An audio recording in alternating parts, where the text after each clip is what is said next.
실거주 2년 폐지에 집주인들 안 팔겠다 돌변했다. 이게 무슨 얘기예요? 실거주 2년이 뭐 어떤 게 폐지가 됐다는 건가요? 이게 실거주를 해야지만 그게 어떤 상품이었냐면 재건축입니다. 재건축이요? 네, 재건축인데 네. 재건축은 조금 왜 재건축을 하겠어요? 낡았으니까 재건축을 하는 거잖아요. 그러겠죠. 그러니까 살기 불편하니까 안전진단도 하는 거고. 근데 역설적으로 2년 정도 거주하지 않으면 네네. 새 아파트를 받지 못한다. 새 아파트를 갖지 못한다. 네. 이러다 보니까 이 제도 때문에 망설였던 분들이 많죠. 그리고 허겁지겁 조합 설립을 했던 재건축 단지도 있고요. 네네. 그런데 이게 사실 이게 어떤 이슈냐면 문재인 정부에서 그동안 쏟아냈던 정책 중에서 첫 번째 철회예요. 첫 번째 철회예요. 네. 그러니까 사실 대출도 조금 바뀌긴 했지만 어떤 네. 정책이라든지 세금 정책이라든지 뭐 재건축 재개발의 뭐 규제라든지 이런 거 중에서 네. 첫 번째인 거예요. 그리고 이거를 왜 철회를 한 거예요? 근데 왜 철회했을 것 같아요? 이거요? 왜냐면 2년 거주하기 힘드신 분이 생길 것 같고요. 네.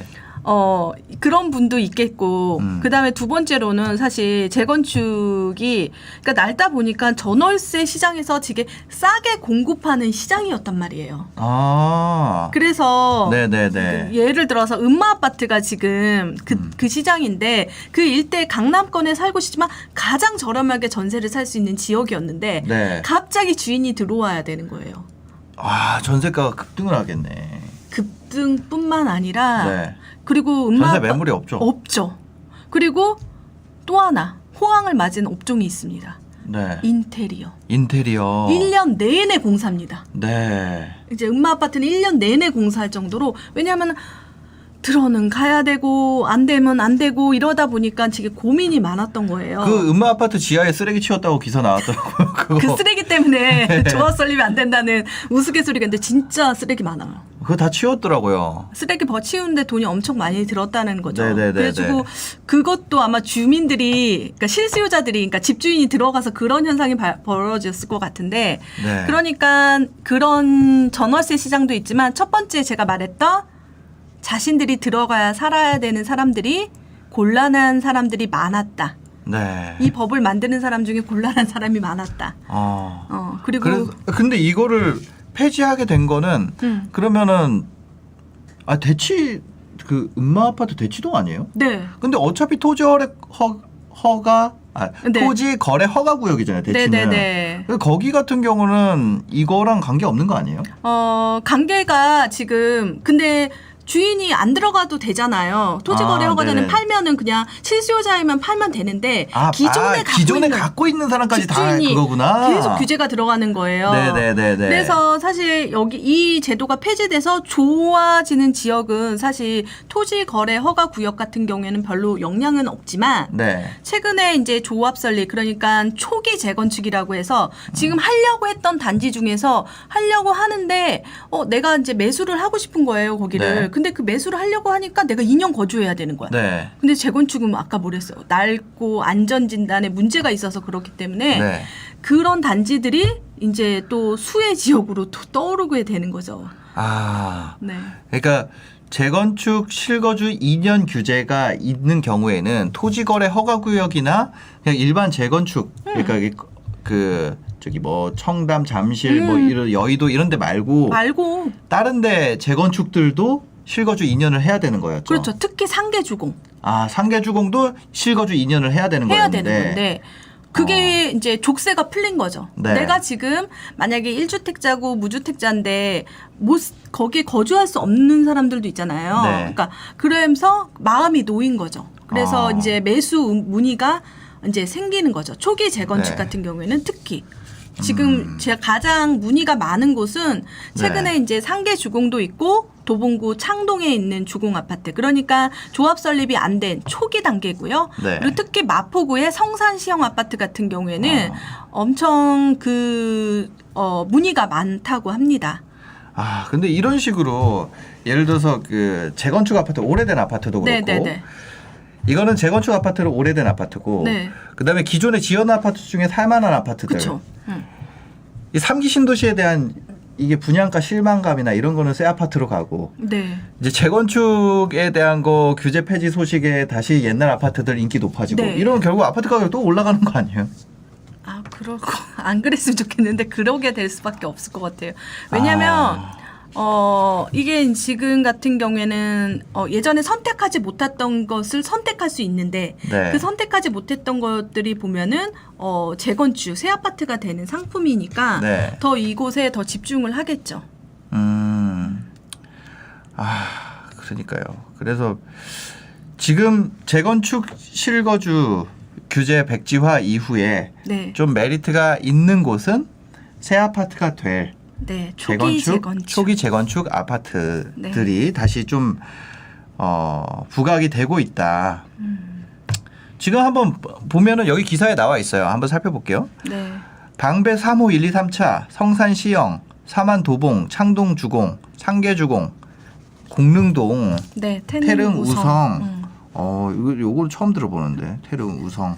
네. 그 오래된 아파트 85년도라서 네. 지금 안전진단이 지금 옆에 나 있잖아요. 네. 안전진단 한 다음에는 무슨 일이냐면 정비구역 지정 다음에 조합 설립 그렇게 되니까 네. 갑자기 법이 딱 지금 만약에 오늘 됐다고 하면 이 단지들은 내가 지금 사도 안 되고 네. 그 전에 거주를 안 했던 집주인들도 못 받는 거예요. 네. 특히 외국에 살고 계신 분들이 특히 문제였죠. 네. 그러니까 지금 이걸로 숨통이 튀었다 그렇게 생각이 들고 기존의 집주인은 숨통이 튀었다라고 생각하고 네. 그리고 새로운 매수자들은 이제 나도 거기를 살 수 있겠다 그렇게 생각하시는 것 같아요. 이게 그거죠. 여기 또 한경 뉴스인데요. 여기 보면 음마 아파트 수천만 원 인테리어하고 들어갔더니 부글부글. 정말 음마 아파트에 그 네. 엘리베이터에 그 뭐지 인테리어 한다고 써놓잖아요. 예. 진짜 365일 했다고 합니다. 국민들. 예, 여기 이렇게 써 있네요. 국민들 영계 훈련 시키나요? 영계라는 거죠. 네, 그다음에, 영계입니다. 예, 그다음에 정책이 애들 장난이냐 뭐 이런 게 부동산 커뮤니티에 지금 막 돌고 있다. 근데 저는 진짜 그죠. 실제 사례로 집주인이 진짜 들어가신 분이 있거든요. 네. 그러니까 그 세입자가 아이가 고3인데 어떡하냐. 네. 이런 고민도 많았다고 합니다. 그 분양가가 올라가면은 네. 이런 상황이 발생하게 되겠죠. 분양가가 올라갈수록 미분양이 또 나오잖아요. 그렇죠. 그렇죠. 이어서 뉴스 하나 더 보겠습니다. 대구의 강남 수성구가 미달이 난다. 미분양 공포에 대구가 이렇게 되고 있고 공급 과잉의 거품 분양가 원인으로 지적되고 있다. 넘치는 미분양이 위험 신호가 되고 있습니다. 대구 부동산 시장이 심상치 않다. 되게 신기하죠. 네. 다 전국이 다 오르는 것 같은데 왜 유독 대구만 이럴까? 네. 그러니까요. 수성동에 분양한 더샵 수성 오클레어가 1순위에서 미달이 됐습니다. 네. 그죠? 뭐 그 브랜드 아파트예요. 그렇죠. 네. 일군 브랜드죠. 더샵이면. 네. 근데 지난 1월까지만 해도 평균 경쟁률이 이랬었는데 그 왜 이렇게 된 거예요? 두 가지 원인이 있는데요. 네네. 첫 번째는 규제를 첫 번째 당했습니다. 대구가 수성구 빼고는 사실 네. 규제가 없었는데 네. 이제 조정 대상 지역으로 묶이게 되고요. 그리고 두 번째는 공급이 많습니다. 그러니까 지금 서울의 공급은 거의 정비 사업에서 이루어지잖아요. 네네. 대구는 자체적으로 정비 사업에서 또 공급이 있고 그다음에 택지지구에서도 공급이 있었습니다. 그리고 사람들은 청약을 할 때 그 향후 분양하는 단지들을 보는데 계속 나오니까 네. 내가 제일 좋은 것을 하겠다라고 생각을 하는 거죠. 그래서 이제 미달이 났고 그 전에도 미달이 나기도 했습니다. 그럴 네네. 때는 무순위 청약으로 다 소진을 했습니다. 네네.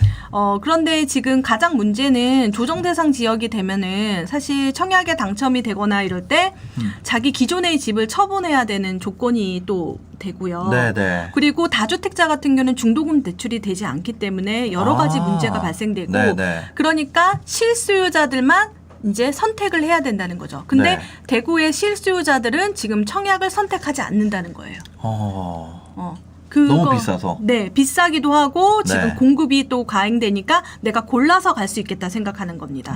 그래서 제가 만약에 여기서 청약 강의하면 안 먹혀요, 대구는. 네. 미달인데 무슨 미달인 경우에는 강의가 필요 없죠. 그냥 가서 사면 되니까. 네. 저는 제 강의가 없어졌으면 좋겠습니다. 아, 왜냐하면 네. 어떤 얘기냐면 공급이라는 거는 충분하게 공급하고 자신이 고를 수 있게 되면 좋은데 지금은 네. 너무 없다 보니까 서울 같은 경우는 정말 쥐어짜듯이 없다 보니까 그게 참 문제고요. 그러니까 이게 하나의 해결 방법이었던 거예요. 집값을 조정할 수 있는 네네. 가장 중요한 방법이 이게 공급. 이 기사로 보면 공급입니다. 공급하면서 분양가를 올리는 그래 거. 분양가를 올려야 됩니다. 그렇게 말하면 IMP님 저는 지금 이것도 힘든데 오르라는 얘기를 하면 그렇죠. 그렇게 얘기하는데 네네. 지금 이거는 민간 분양입니다. 네. 그러니까 공공 분양은 그래요. 그러니까 조정을 해줘야죠. 공공에서 하는 거니까. 네네네. 근데 민간은 어느 정도 이제 시세를 이제 반영해서 분양가를 높게 해서 가져갈 수 있는 사람만 하고 그것을 선택하게 한다는 거죠.